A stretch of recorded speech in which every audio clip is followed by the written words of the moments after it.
Well, it's not just times 2, because if it was just times 2, then 26 times 2 is not 412. That doesn't make sense. What you do is at least the way I figured it out, is I think we all had the idea that it's like times 2 is involved in, oh, you are correct.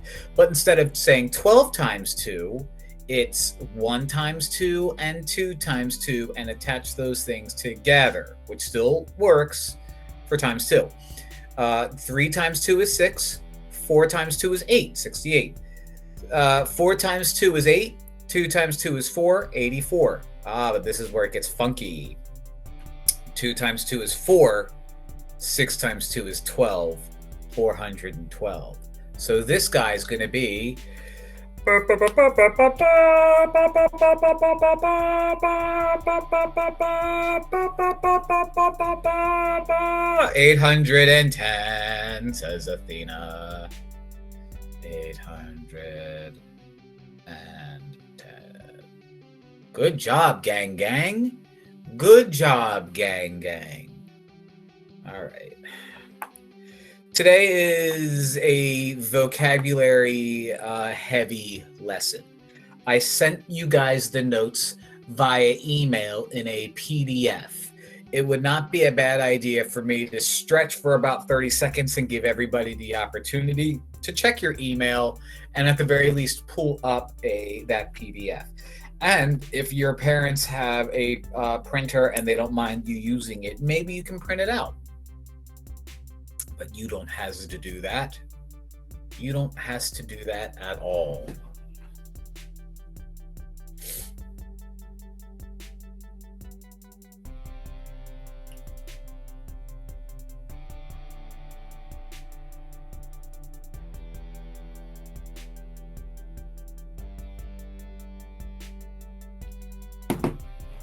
I will be able to write statements and find the truth value of those statements. I love this one. Make sure you download the one that says geometry. The other one says like 4-point extra. Don't do the 4-point extra. Just download the geometry one. Great question. He asked which one should we download, the geometry notes or the not geometry notes? This guy right here.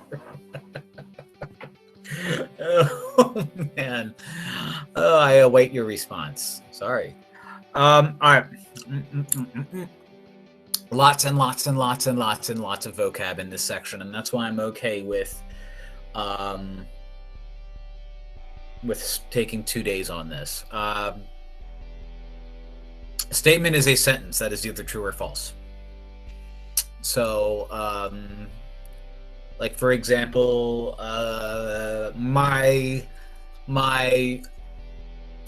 my shield up there belongs to Captain America is a statement, whether it's true or false. The president is a racist, true or false, it doesn't matter. Whatever you believe is on you. But that's just simply a statement. Okay, the truth value of a statement is either true or false, and it's either going to be completely true, and if it's not completely true, then it's false. So if I make this statement, I have a beard and glasses and earrings and a full head of hair, you might say, well, 3 of those things were true. However, since the 4th thing he said was not, his statement was false. And the key word is, he said, and. Now, if I were to use or, I have a beard and eyeglasses and earrings or a full head of hair, that is a true statement because I have one of those 4 things. Okay, so we have to, first things first, understand the difference between and or. If I make, oh, actually, you know what? I'm getting ahead of myself, so I don't even want to do that. When you negate something, that means you take the opposite of it, and we use this symbol as a negation. Okay.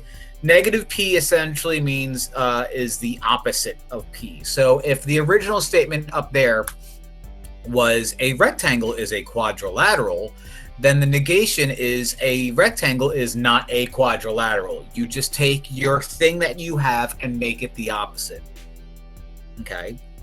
Now we would say this first thing is a true statement, so the truth value is T for true. We would say this thing is a false statement, so the truth value is false. Okay? So if I were to say the wall behind me is white, the negation of that is the wall behind me is not white. That's what negation means.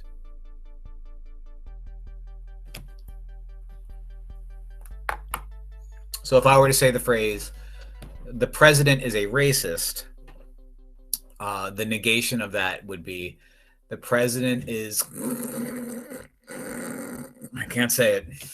Of course, we're not talking, I'm talking about the president of France, not the president of the United States of America. I would never speak ill about him. Can you guys hear me? You guys hear me all right? Uh-oh, did I lose you? I don't know if fans. Nah, you didn't lose us. Okay. All right. Because I'm saying a lot of things about the president of France, and looking around at all these names, like I see a lot of French names in here, like Keon and Paul and Liliana. A lot of French names. I just don't want to offend the French president of the French United States. France, does France, Paul, you would know, does France have a president? Or is it a prime minister? I think probably a prime minister. Europe's like democracies are different than America's. I think you might be right. And also, like Canada has a prime minister. Well, Canada has a prime minister, and it's Bardot. But yeah, it's either, I don't know. All right. This is what I was accidentally getting ahead of myself when I said two or more statements joined by the word and or is called a compound statement. You know what compound means because a compound word is a mixture of two words, like butterfly or young bull. Those are two words connected together. So if I were to say, Mr. Perich has a beard and a full head of hair, that is a compound statement. Okay, when you use the word and, it's called a conjunction. Okay, so if I were to say that, and they like to use P and Q a lot, and I like to use P and Q a lot too. So if I were to say P, Mr. Perich has a full head of hair. No. P is Mr. Perich has a beard, and Q is Mr. Perich has a full head of hair. I can say this, which means Mr. Perich has a beard and Mr. Perich has a full head of hair. Or I will just say Mr. Perich has a beard and a full head of hair. That is called a conjunction. Okay, the way I remember the fact that this means and is that is most of the capital letter A. So that little symbol that looks like a carrot means and you're talking about a conjunction. Okay, now again, this is what's very important. Okay, in order for a conjunction to be true, the whole thing's got to be completely true. So if I were to say Mr. Perich has a beard and a full head of hair, you would say that's false. And somebody might say, yeah, but the first half is right. Great. But the whole statement itself is not completely true. So if the full statement is not completely true, then it is false, which means it's not true.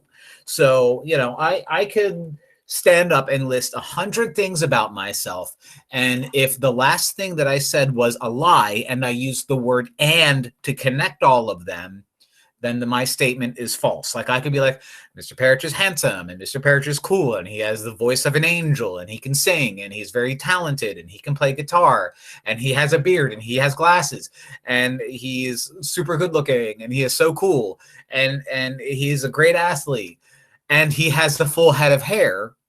Then you have to be like, he lied. He lied. Why? Listen, I'm making fun of myself, Camilla. You don't have to jump in and start throwing darts at me. A disjunction, which is the opposite of conjunction, uses the word or. So if Mr. Perich has a beard, Mr. Perich has a full head of hair, If I were to say the phrase Mr. Perich has a beard and Mr. Perich has a full head of hair, I would draw the A-looking caret thing. If I wanted to use or, I would use the U-looking thing or the V-looking thing, which means or. So if this was Mr. Perich has a beard, Mr. Perich has a full head of hair, I would say the phrase Mr. Perich has a beard or he has a full head of hair, which is a true statement because I do have a beard.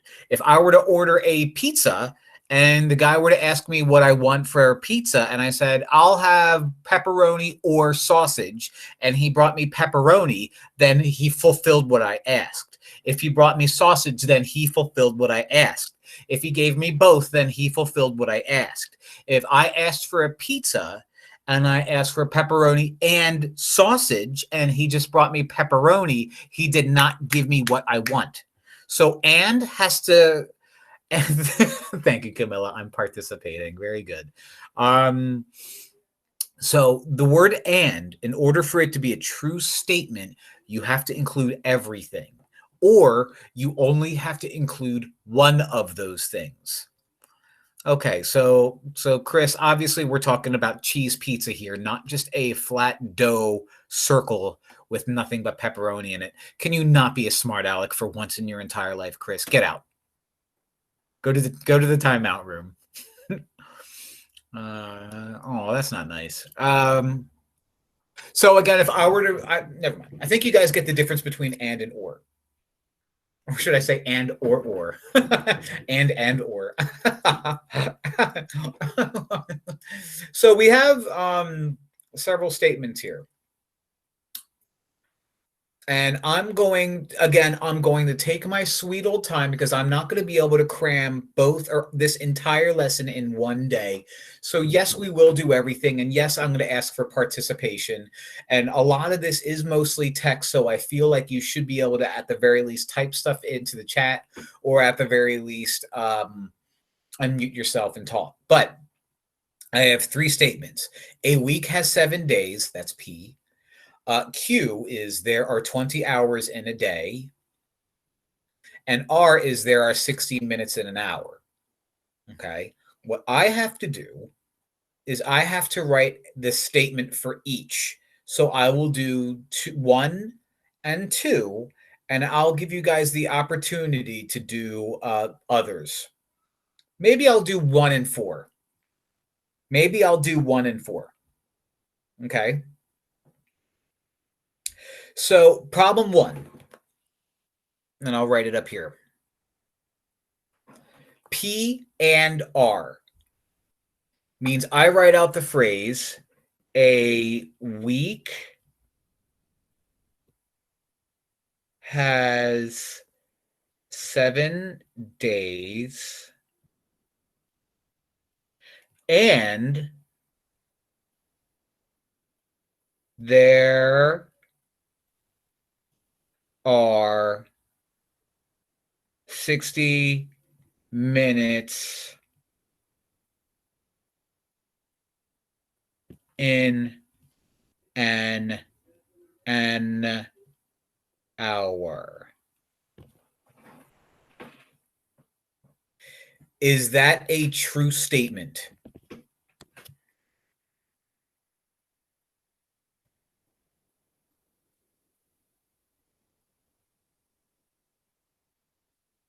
Now somebody,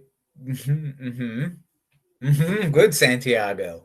That is a true statement because a week does have 7 days and there are 60 minutes in an hour. Therefore, 1, that statement is completely true. P all on its own is a true statement. Q all on its own is a false statement. R all on its own is a true statement. Let's take a look at 4 so we can look at the negation and what that would look like. Okay, not P would be the phrase a week does not have 7 days.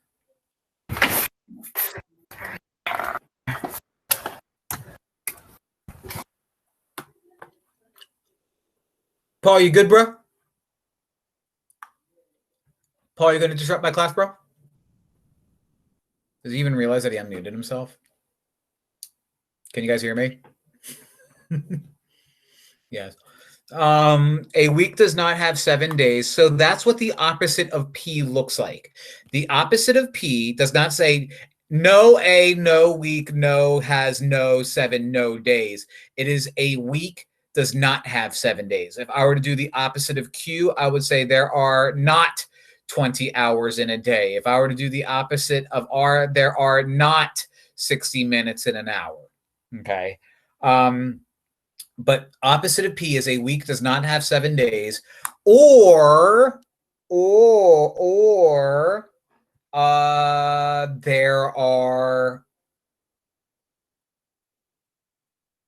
there are 20 hours in a day.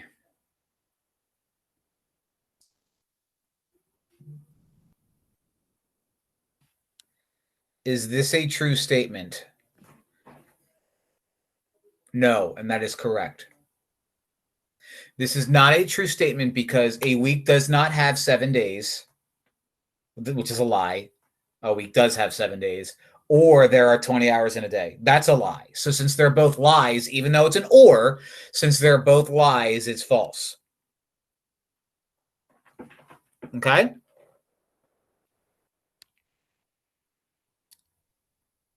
So problem 2, either unmute yourselves or in the chat,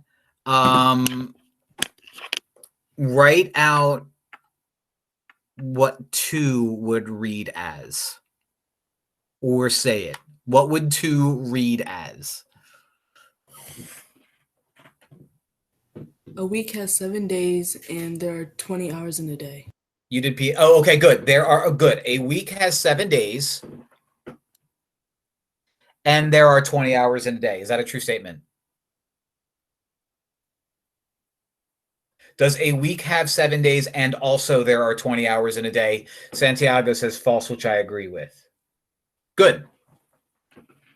Good. And Santiago put it in the chat, and Athena read it out loud. Thank you, thank you, thank you, thank you, thank you. Somebody not named Santiago, somebody not named Athena. Read what 3 would say. Wait, I'm sorry. Santiago, it has, and wait.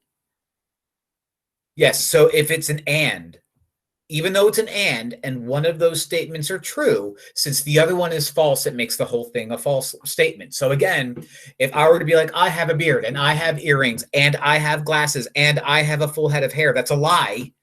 Because even though most of it's true, the one thing that's a lie makes my and statement not true. 3, how would I word out 3? Not Athena out loud, please, because she did the one already.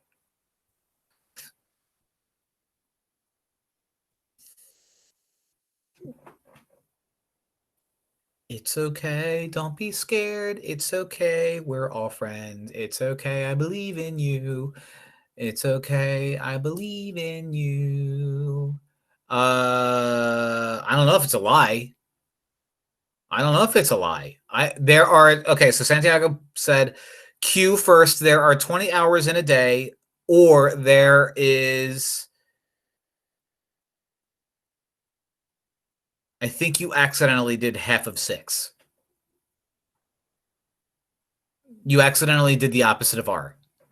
There are 20 hours in a day, or there are 60 minutes in an hour. Is that, now this is weird. Yeah, you did. There are 20 hours in a day, and there are 60 minutes in an hour. So let me circle things. So, and remember, we're dealing with or 20 hours in a day or 60 minutes in an hour. Is that true? Is that true? Yes, it is. And you might be like, well, there's not 20 hours in a day. I know that, but there are 60 minutes in an hour. And since we use the word or, only one of them has to be true in order for it to be true. We did 4. Somebody either read or type out what 5 would be.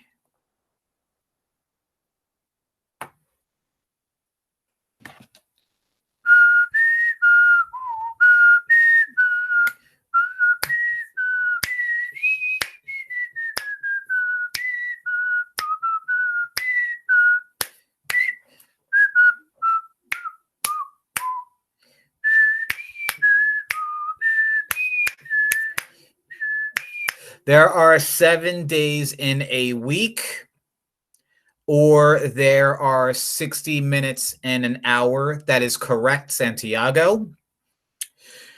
Is that a true statement? Yes. Both are true, but we only need one of them. We only need one of them to be true in an or statement. And then 6, and Santiago already did half of it. The opposite of P is a week does not have 7 days, and there are not 60 minutes in an hour. Is that a true statement, that there are not 7 days in a week, and also there are not 60 minutes in an hour? Is that a true statement? Is that a true statement? Is that a true statement? No. So again, this is not math. I mean, it's not math, but it brings in logic and it brings in higher level learning. As you do like college level math, things change slightly, and you kind of get away from this. This is I took a graduate course when I was getting my master's degree, and the first day was truth values and making what's called truth tables. And I think the name of that class was called Discrete, but I'm not 100% sure. But we did this stuff quite a bit. Quite a bit.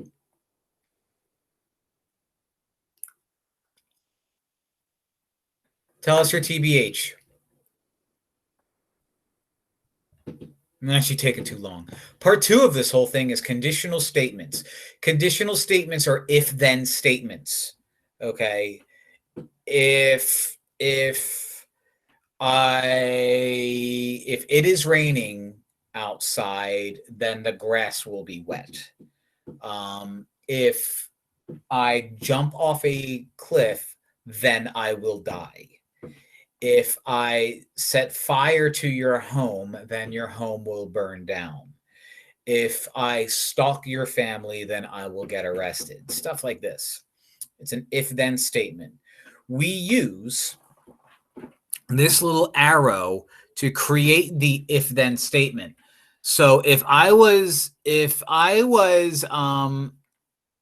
doing, if P was, if I was stalking you, and Q was I would get arrested, then, or if P was the phrase I was stalking you, and Q was I will get arrested, then P arrow Q means if I was stalking you, then I would get arrested. Okay. The P here is the hypothesis. Okay, that's the beginning. It's basically the result. The Q is dependent on the fact that you have P. Okay, your conclusion is your Q. So in the example that they give here, and it says, if the forecast calls for rain, your hypothesis is if the forecast calls for rain. The conclusion is then I will take an umbrella. P is if P is the forecast calls for rain, and Q is I will take an umbrella. Whether you write this down or not is up to you, because I am recording this. Now, I did give you guys notes, and if you were able to print them out, great. And if not, then you can use note paper. That's fine. But to be honest, TBH, this is my TBH. You probably should be writing some of this down, because, yeah, we are geometry, and it does get away from algebra quite a bit.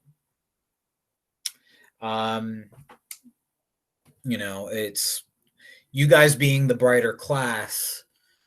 You're bright for a reason, and for most of you, it's effort. For most of you, it's being gifted.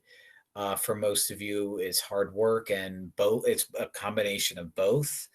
You know, reality is like, this is the type of class where if you try to absorb all the information, it's going to be very hard.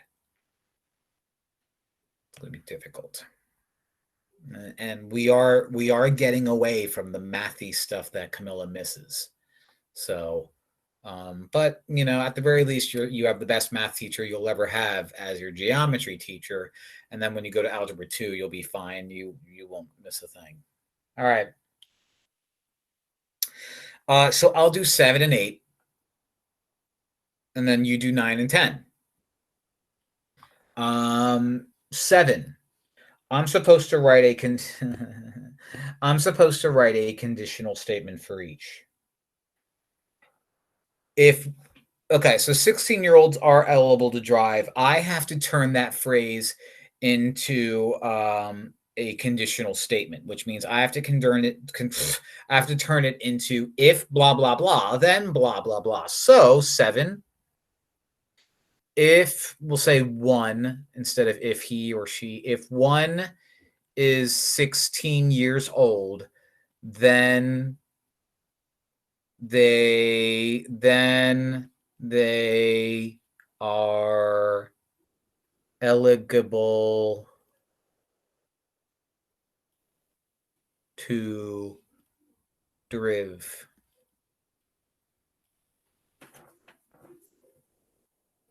All I'm doing is rewriting them. I don't care about truth or falseness or whatever. All I'm doing is rewriting them. And again, this is simply what I wrote. If you want to test it, if a person is 16 years old, I don't get it, Paul. Oh, because of the spacing. Very good. So again, this is what I wrote down. If you on a quiz or on a test wrote down, if a person is 16 years old, then that person is eligible to drive. Or if I am 16 years old, then I am eligible to drive. Fine. But it's not an exact science. If it is cheese,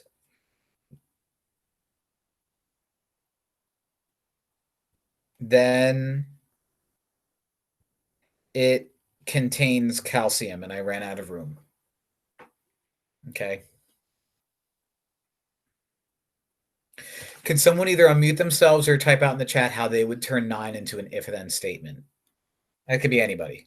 If it is an acute angle, then it is between 0 and 90. Wonderful. Done. And some of you might be like, well, she didn't say measure. I don't care. If the measure of an acute angle is if the measure of an angle is acute, then it's between 0 and 90, which is different than what she said. She said if it is an acute angle, it is between 0 and 90. Perfect. What about 10? Not Athena, because I know what Athena knows.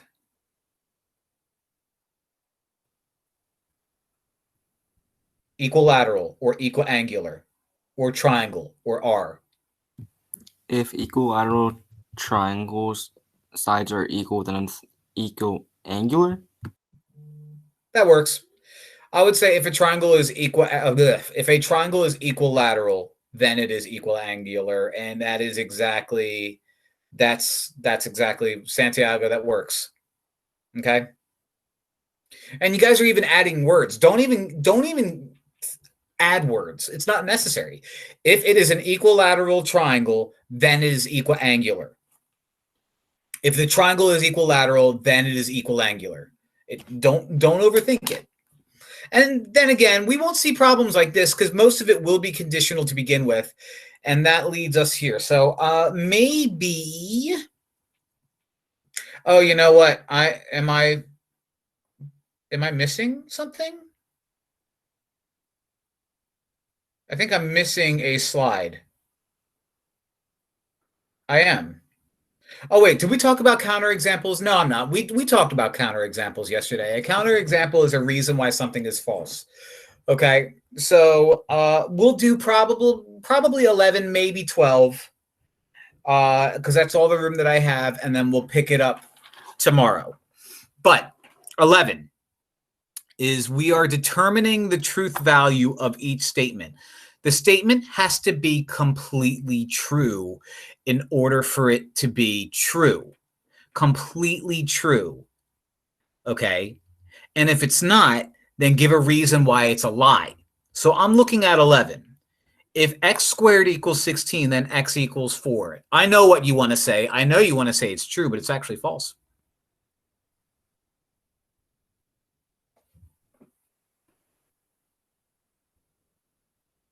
because x could be -4 too.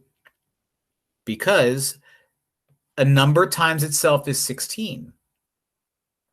4 times 4 is 16. But -4 times -4 is also 16. Face! So if you're able to go like, no, that's true, then it's true. And if you're able to go, then it's false. If you live in Atlanta, then you live in Georgia.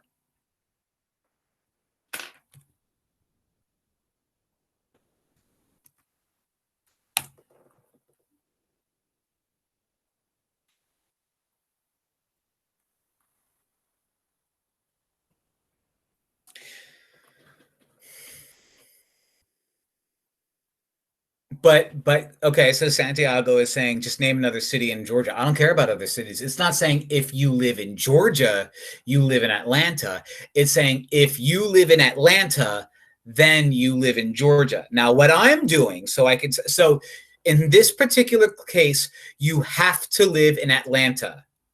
You have to live in Atlanta. So I'm looking for other Atlantas that, like, maybe there's an Atlanta, Pennsylvania, or an Atlanta somewhere else, and I can't find one. So I'm going to label this one true. Because Atlanta is in Georgia. Chris, you are absolutely right. It's like saying if you live in Pennsylvania, you live on Earth, which is a true statement. So if you live in the city of Atlanta, you must live in Georgia. And unless there's like is there really an Atlanta, Texas? Santiago, are you serious? Yes. All right. So now this statement has become false because apparently there's an Atlanta, Texas.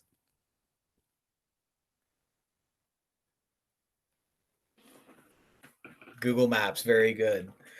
There we go. So if you can prove me wrong, or if you can prove this statement wrong, then it's a false statement. And you always have to begin with the if part. If tomorrow is Friday, then today is Thursday. Is that a true statement? Yeah, it kind of has to be. There's no way around that. Because if today is Thursday, tomorrow is Friday, you can't be cute about that and try to find another way around it. I can't go online and be like, oh man. I mean, listen, Rebecca Black told us one thing. And if yesterday was Thursday, today it is Friday. We so excited. We so excited. We gonna have a ball today. Tomorrow is Saturday and Sunday comes afterwards. I don't want this weekend to end. Does anybody know that song? Okay. And on that note, it's Friday from Rebecca Black. On that note, we're done. And we'll pick up where we left off yesterday. We talked about conditional statements and stuff. If then, if I like music, then I listen to jazz. The hypothesis is I like music. The conclusion is I listen to jazz. Whether that's a true statement or not, I don't know. That's called a conditional statement. So we started out doing these tree conditional statements, and we figured out if it's a true or false statement. Remember, it's true if and only if the whole thing is true all the time. For example, 12, we had a little problem with because 12 was like, if you live in Atlanta, you live in Georgia. And then one of you said, actually, there's an Atlanta in Texas. So technically, we were wrong by saying it was true. I was wrong. You guys were right. I was wrong. You guys were right. I was wrong. True or false? If an animal is spotted, then it is a Dalmatian. False. That is false. Give me an example of a counter lies cat. Okay. Yeah, some cats are spotted. If the measure of a right angle is 95 degrees, then bees are lizards. False. That's literally the funniest. I'm not even going to answer the rest. If pigs can fly, then 2 + 5 is 7.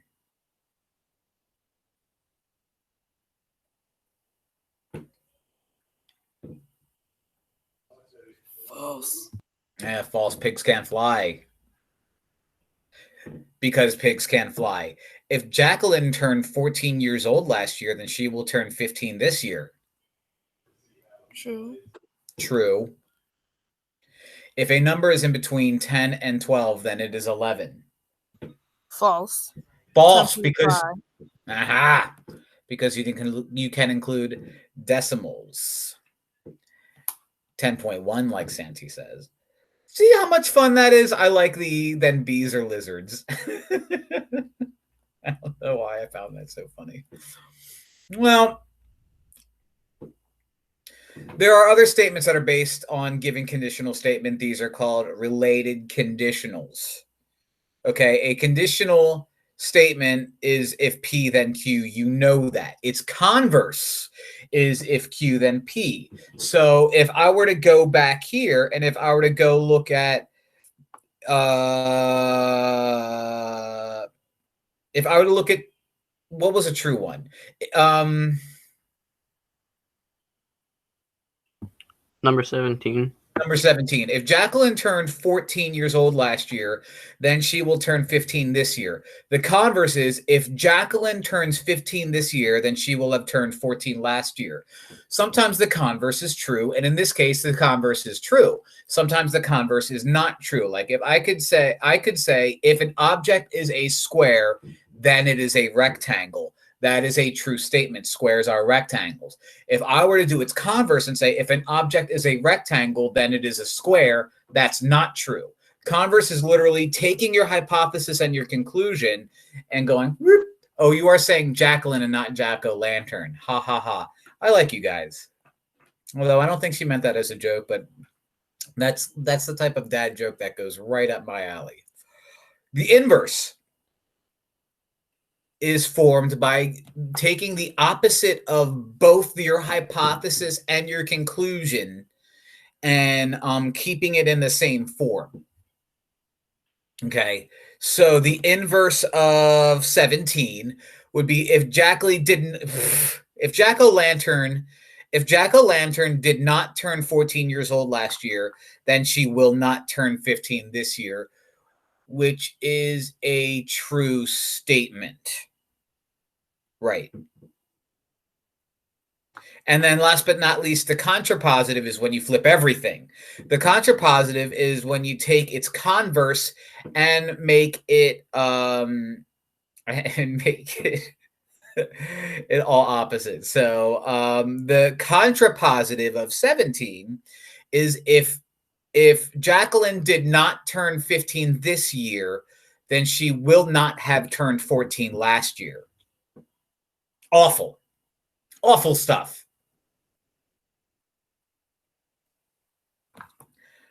So I feel that if I was you, go to your email, open up your email from yesterday, open up these notes in the PDF form, and have this page just present and waiting for you. Okay, these are literally the 4 different types of conditionals that you can run into. The regular old conditional statement, which is what we just dealt with, is if P then Q.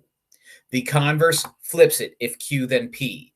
The inverse puts negatives in front of the P and Q, but keeps it in its normal form. And the contrapositive literally flips everything. See what I did there? Flips everything. Flips everything. One jump ahead of the hitman, one swing ahead of the sword. I steal only when I can't afford. And that's everything. Flips everything. All right, screwed it up. I have to start singing again. I wish I could. I wish I could just sing the entire lesson. Write the converse and the inverse and the contrapositive of each true conditional statement. First, I got to figure out if it's true or not. Then I have to write out the converse, the inverse, and the contrapositive of each conditional statement. Can I just type? Duh! Ugh!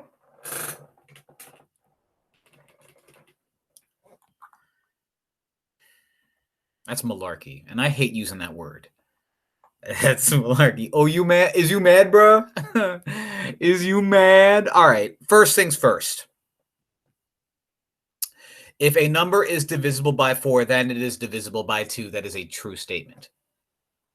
Okay, so I'm going to let my P be what I underline in red, and I'm going to let my Q be what I underline in blue. Okay? So the P in this case is a number is divisible by 4, and Q in this case is it is divisible by 2. Are you with me? Shut up. If I had a fifth kid, it would be divisible. Ha ha ha ha ha ha ha ha ha. Divisible. Yeah. Okay. So the converse, which I'm going to let be the purple statement. The converse is given to us as Q, then P. I really wish I could type.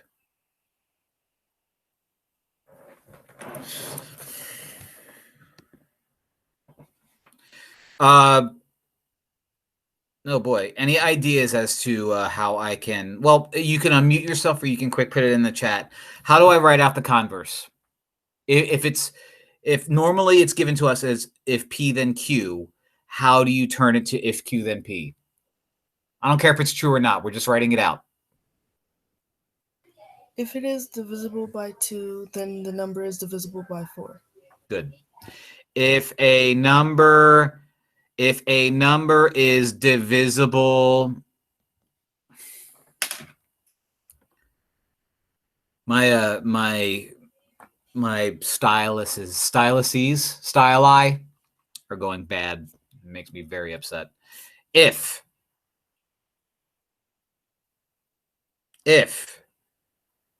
a number is divisible by 2, then it is divisible by 4. If, oh, good gravy. Lord, give me strength. Lord, give me strength, because I keep messing up. Please don't say anything, Lily. I know you like to bring that up because Paul eggs you on. What am I doing? If a number is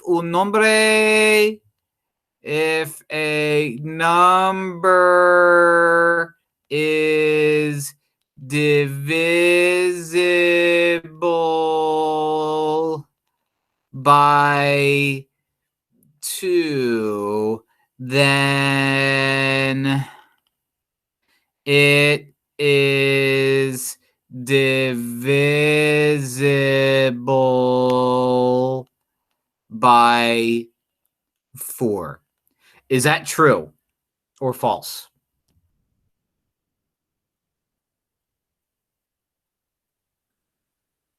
Is that true or false? If a number is divisible by 2, then it's divisible by 4.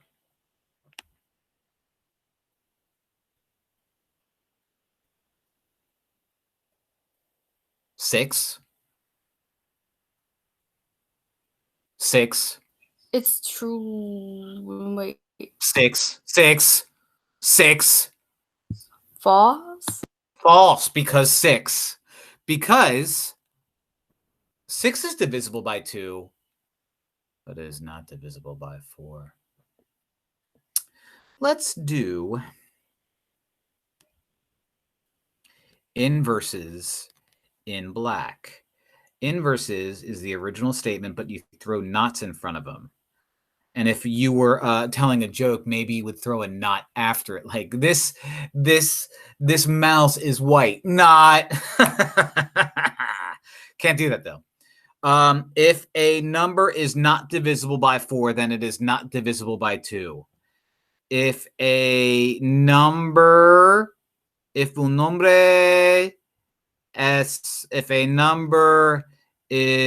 not divisible by 2, then it is not divisible by 4. Think of a number that's not divisible by 2. Just say it out loud. 3. Is 3 not divisible by 4? Nope. No. Nope, it's not. So think of another number that's not divisible by 2. 5. 5. Is it divisible by 4 or is it not divisible by 4? It's not. It's not. So far it seems like we have what kind of statement here? Oh, nuts! I'm wrong. I didn't do the what did you guys, you were supposed to yell at me. First off, this is supposed to be if not P then not Q. Why didn't you guys say anything? And this is backwards too.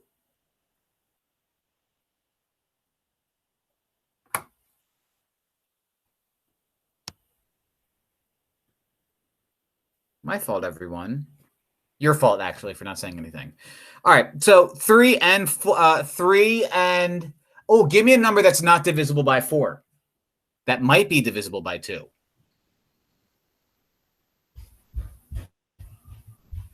Never mind. How about 2? Is 2 not divisible by 4? Is it correct to say, or 6? Good. It is correct to say that 6 is not divisible by 6. It is not correct to say then that it is not divisible by 2. So this is a false statement because 6. Now, the last one is the contrapositive, which is what I accidentally put for 19 here. Let's see if I can copy and paste. Let's see. No, what is that? Oh! Poop. Nothing's working today. All right. So without having to write it, someone tell me what the contrapositive is, and I'll give you a hint. I accidentally wrote it out for the last problem.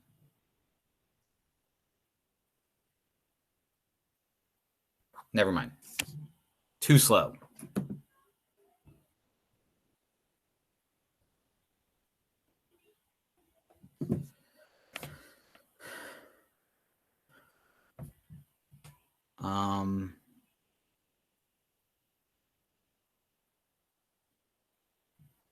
If a number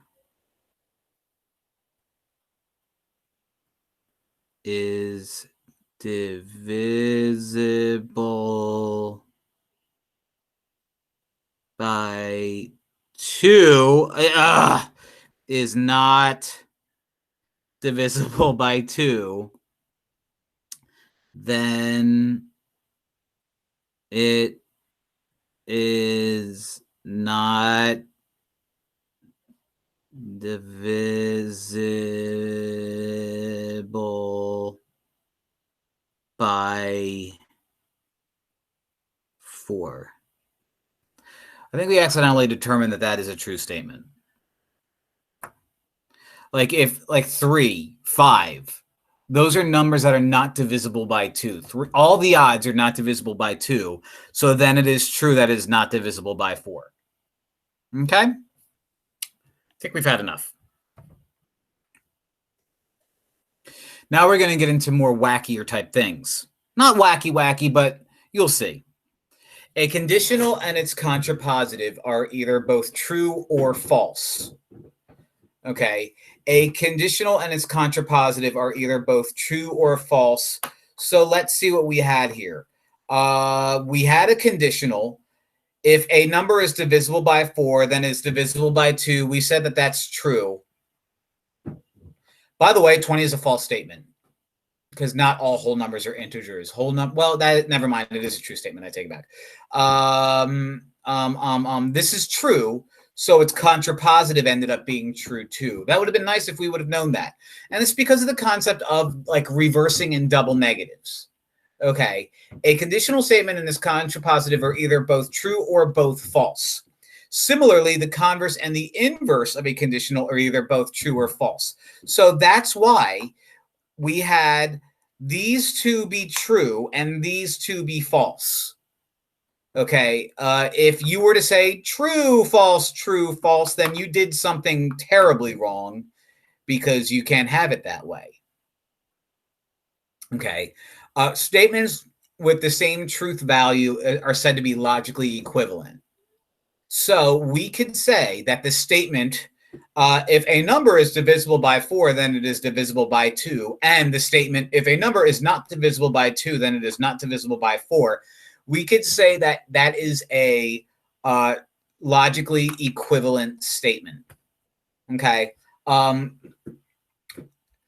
If I'm holding a stylus in my hand, then this stylus is red. Okay, well, that's actually not a true statement. If I'm holding a, if that is a Captain America shield, then it is red, white, and blue. True statement. So its contrapositive is, if it's not red, white, and blue, then it's not a Captain America shield. Does that make sense? If it has a little swoosh on it, then it is a Nike shoe. If it is not a Nike shoe, then it won't have a swoosh on it. Okay. If I put batteries in a calculator, then the calculator will work. If the calculator will, I'm sorry, let's put it this way. If I put batteries in a calculator, then the calculator will turn on.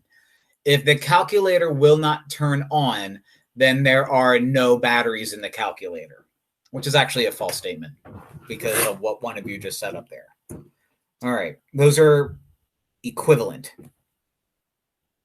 Biconditionals, inverses, converses, and contrapositives, are statements related to conditionals. If you make a compound statement from a conditional statement and its converse, then you can write them as a single biconditional statement. Okay, so you ready? The way you word it is the phrase if and only if. A biconditional statement is a conjunction of a conditional statement and its converse. Its converse. Okay, so you would say that if P then Q, if and only if Q then P, is the same as P then Q.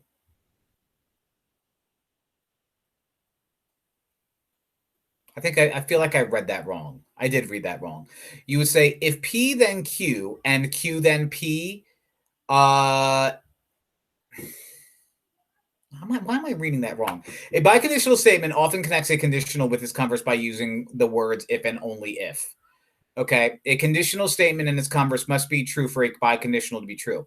So if P is angle O has a measure between 90 and 180, and angle O is obtuse, then the biconditional would be angle O has a measure between 90 and 180 if and only if, okay, I did say that right, if and only if angle O is an obtuse angle.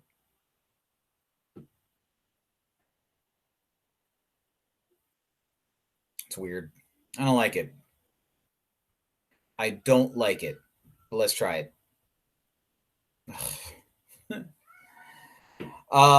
Two angles whose measures add up to 90 degrees are complementary.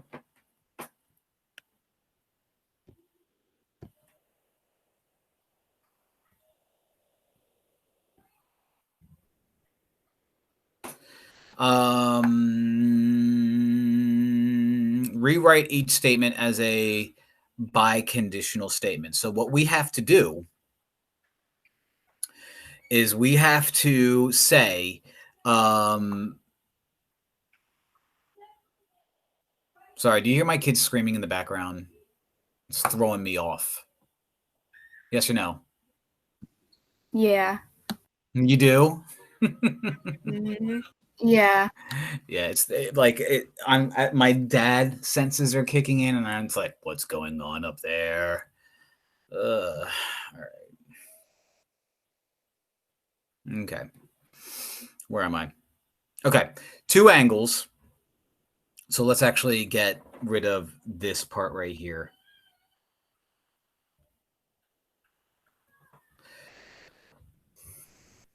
We would say the phrase.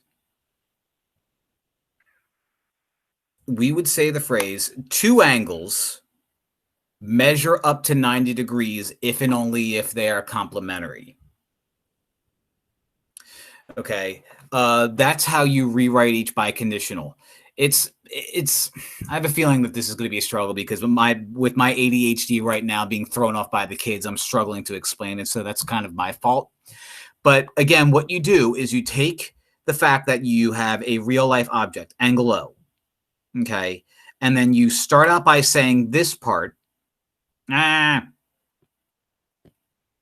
start out by saying that part. And then you end the phrase by saying if and only if that part. So angle O has a measure between 90 and 80 if and only if that angle is obtuse.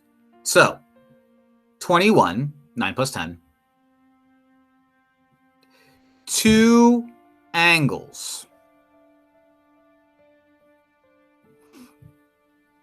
2 angles. I guess maybe I should say measures. Or whose measures. Doesn't really matter. Measures up to 90 degrees if and only if. Fun fact, IFF means if and only if.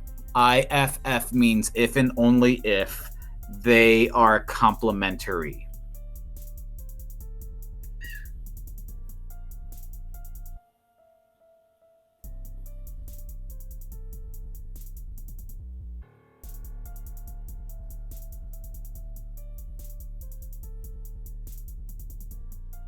Complementary, which is a true statement.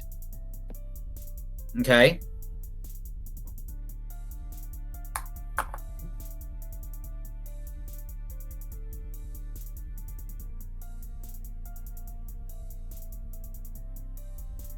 Trying it one more time. Trying it one more time. What if I unplug it and plug it back in?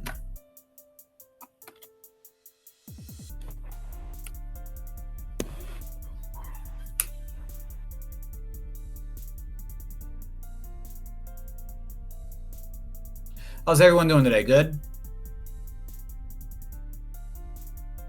Great. Yes. Perhaps. Yes, I'm very tired though. Yeah, I hear you. I hear you on the very tired front. All right, well, perhaps. Let's do one more, then we'll call it a day. I don't even know how much more we have left. This might be the last thing. Yep. Praise the Lord. Let's do, let me actually clear out this whole screen, reset.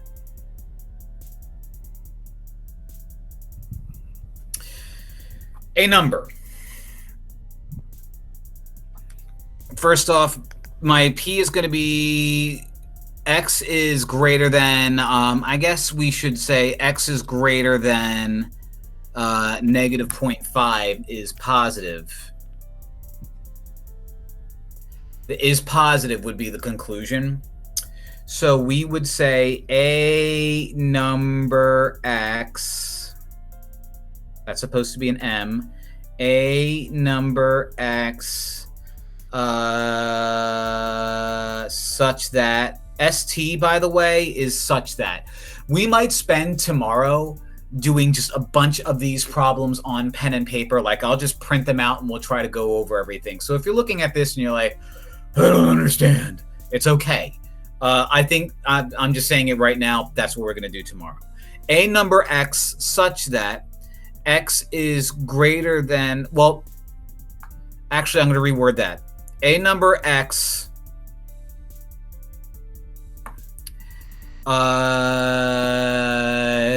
is greater than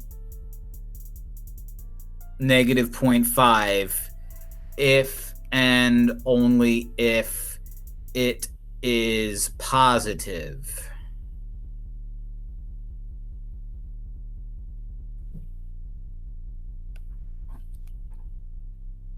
Which is false. Because negative 0.1 is greater than negative 0.5, and negative 0.1 is not positive.